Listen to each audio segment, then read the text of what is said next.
Alright guys, we're just removing our mains. Obviously leaving everything in place, bearing wise. I'm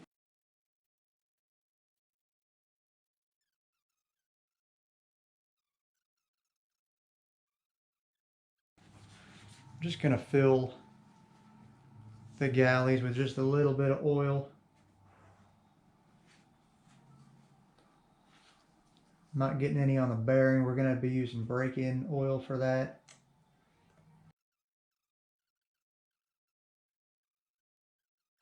We might as well go ahead and do this. We're using Redline assembly lube. Been using this for years. It's everyone's favorite part.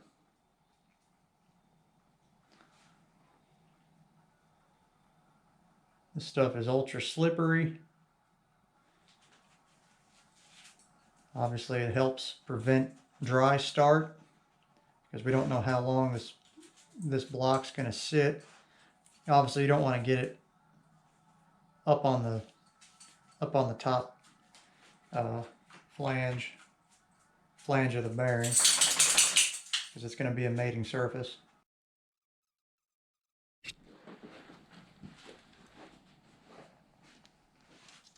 So on your thrust washer, you have your flat, smooth side, and these actually have little tangs. To bear with me here. Usually, sometimes I put just a little bit of grease on the back side of this. It helps stick it. It helps it stay in place, but I don't really think I'm going to have that much trouble with this one. Again, with these bearings, something to point out, obviously, if you're going this far, you don't want to put anything, you want to install them dry. You don't necessarily want to put anything underneath. That can slightly affect your measurements. Some guys go, I mean, some people on race motors, I'm not going to get into pinning your mains and everything, but sorry. Some people do some things to help keep that bearing in place. Let's just say that. And this one, there's a little bit of assembly lube that got in behind it. Now again, you don't want anything really behind it, but it's not the end of the world. Basically, you do want it to stay in place though, because we have to drop the crank down over. So it's fine to put assembly lube, or really rather just engine oil on the outside, but for now I'm just going to use assembly lube. I didn't take a video of this, but I had the piston coolers, the oil nozzles out. I cleaned them up, blew them out, put them back in. They torqued, I think right around it equated to like 20 foot-pounds. I think it was like 27 Newton meters or something. I'm making a mess. I don't remember exactly, but at the time I looked up the right spec and torqued them properly. So here's the fun part, guys. We are going to install the crankshaft. I got both cranks up here. We're just double checking the tone wheels. They are the same part numbers. The only real difference I see is this one's got a 4410 embossed, and that's got a 4310 embossed. I have no idea what that means. I could guess, but I won't bother. But give you an idea of the new one versus the old one. See the biggest difference being a number 4 connecting rod.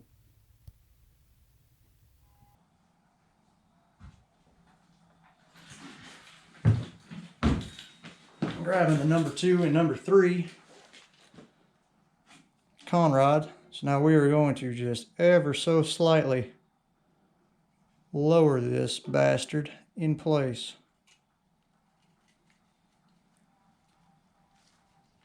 And guys, we're in.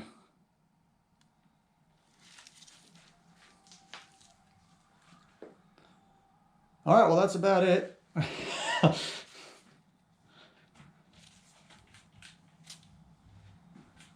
So now what we're going to do, we're going to start coating our mains and break in, assembly lube.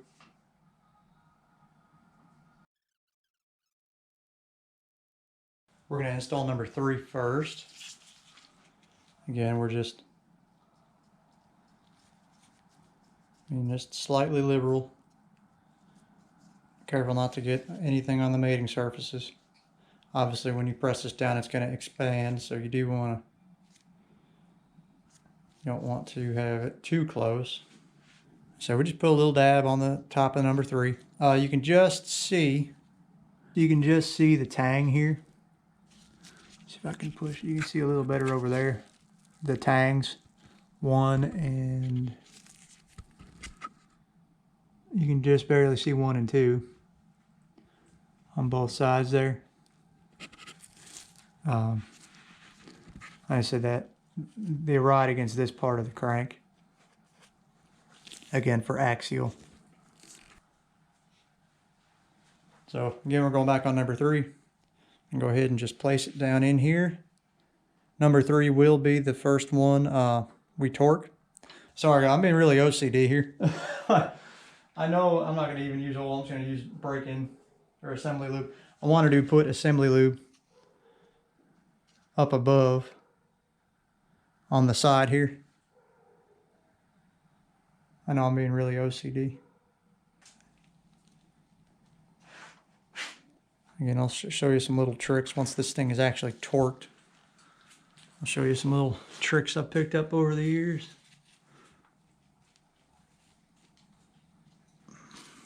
All right. And these mains are just a little bit weird. Like they're lined up with the bolt hole, but the shoulder of the diameter of the bolt allows the main to move this way or that way. And it should bother you too, because that's down all the way. It's lined up with the holes more or less, but this journal is pretty much touching this main. Here's what we'll do. We'll use 2 of the old bolts just to get this set where I want it to be. It's not going to hurt anything. See, look, it's threading right in. But that dang main is not perfectly centered on the journal.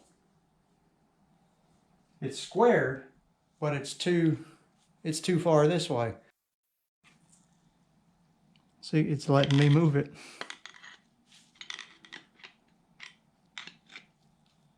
Oops, I'm moving the crank, it's okay.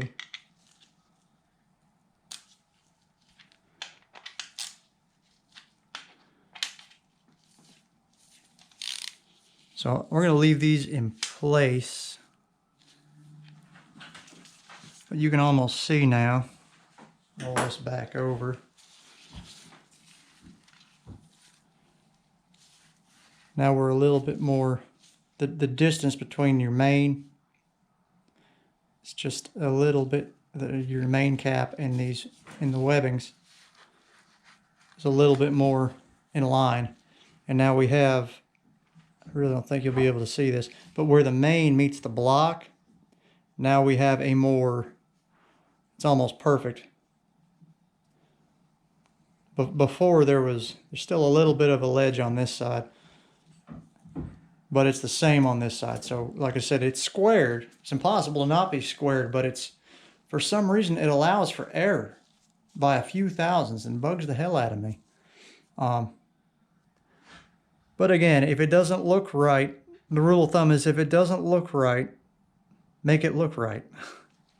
I guess that's not the best advice, but but that's the finesse of engine building. That's taking that little extra step to actually not just slap a motor together. Anybody can buy all this stuff and throw a motor together. You have to know how to measure. You have to have the instruments. You have to have experience. You have to get experience, let alone have an experience. But it's just something that I noticed. So that's number 3. Again, these are the old bolts. We're just doing that to make ourselves feel better. It's just barely, maybe that's like 10 foot-pounds if anything. So now we're going to go ahead and clean my assembly lube off the mating surface there. And this was number 2.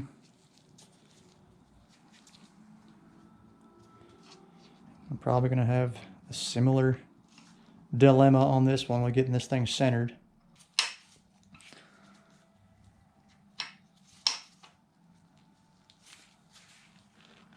It's being awfully clunky.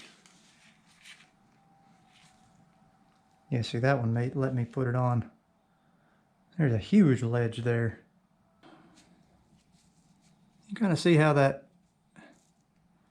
where the main meets the block, you can see that line. That's the ledge I'm talking about. And there's one present over there as well.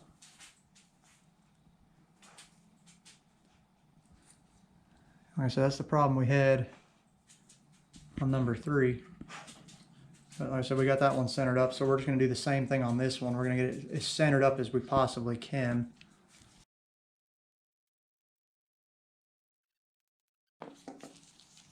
Alright, so that ledge is pretty much gone, which means we're centered to the block. Cinch it down.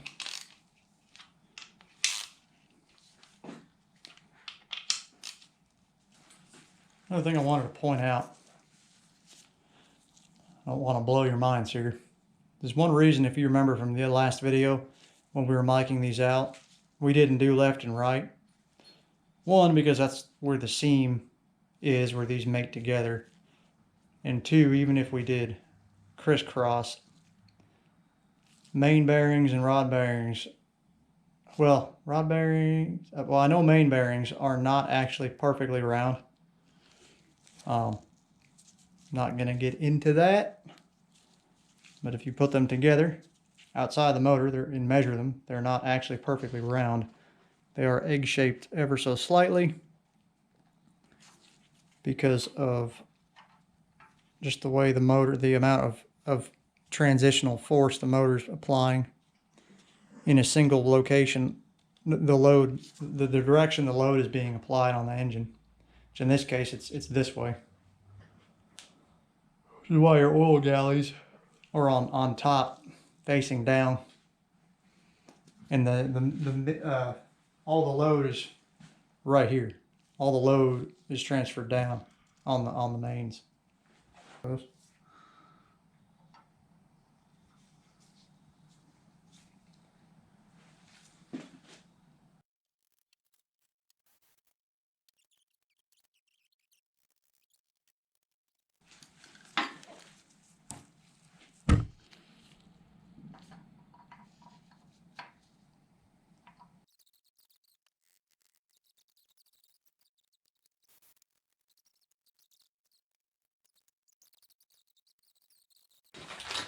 Got our new main cap bolts.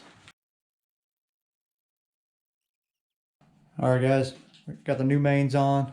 We're going to be tightening this to 65 Newton meters, which I have to do the conversion.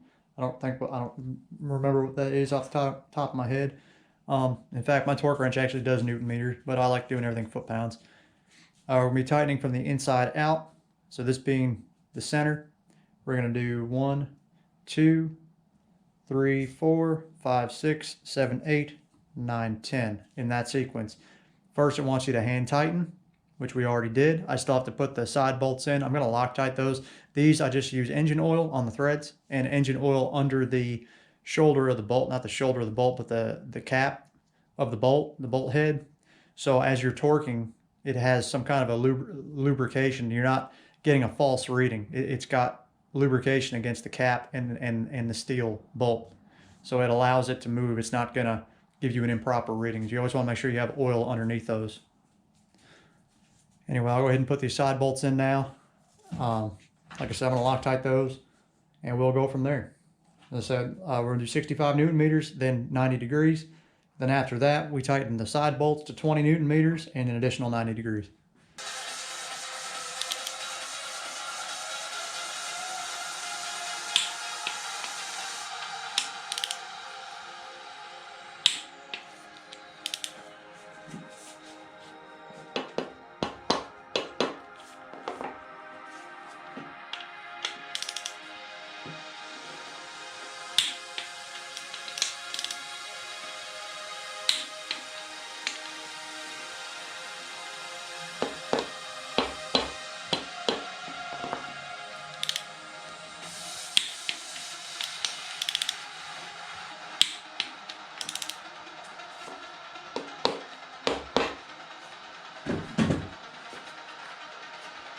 And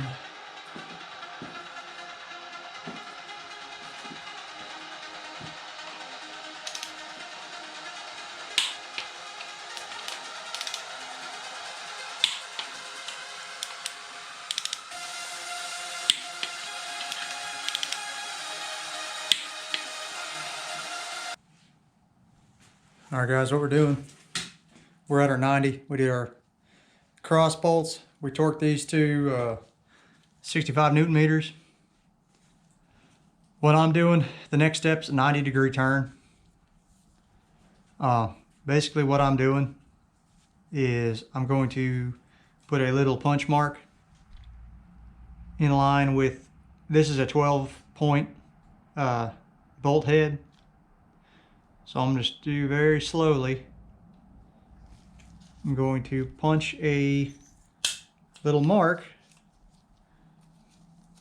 in the main, in line with one of the splines, because it's 12 point. So you're going to have perfectly opposing splines at 180 degrees out. So we're only going 90 degrees. So you just, you take your one here, your one there, and you just make a mark. You can use a paint pen, but with how small we're working here, I'm not really that worried about it.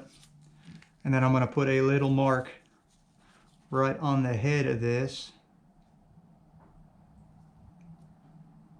Now, they make all sorts of,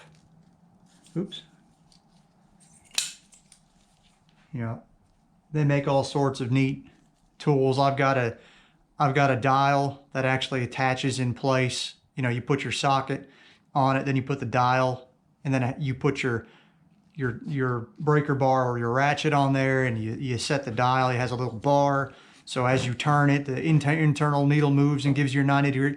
You don't really necessarily, like, that's neat and everything, but 90 degrees is 90 degrees. Once you set your preload, your preliminary torque, 90 degrees is 90 degrees. I have a $600 digital torque wrench I hardly ever use because I'm not really that big of a fan of digital torque wrenches. Some people swear by them.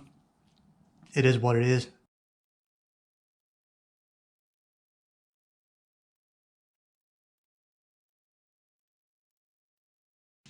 Get this, turn this to where this hole lines up with that hole.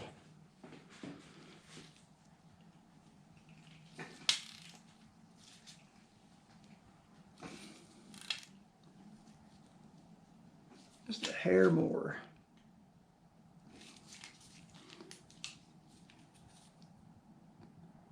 Looks pretty good to me.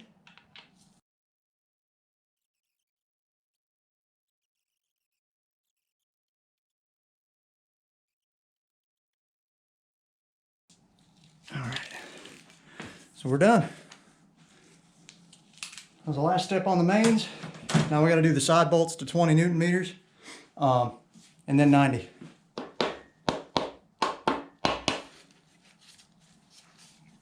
Nice and easy. I did mean to record this earlier, but we had put our side bolts in after we torqued the mains down.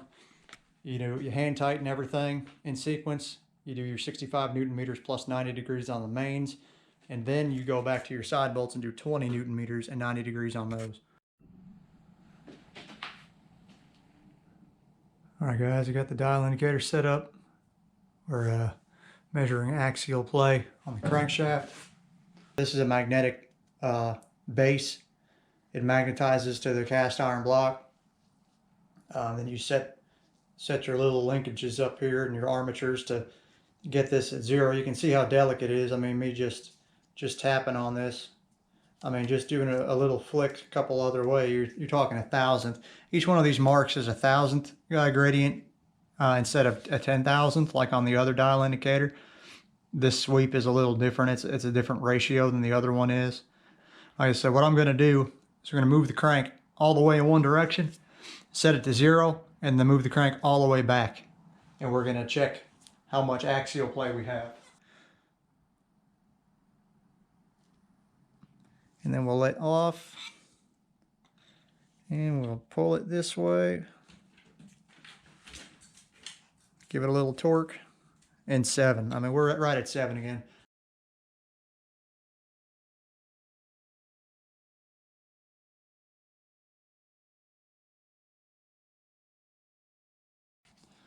Some of you have seen this 100 times. All you do is you turn this lever, and now it's not magnetized anymore. It's pretty neat.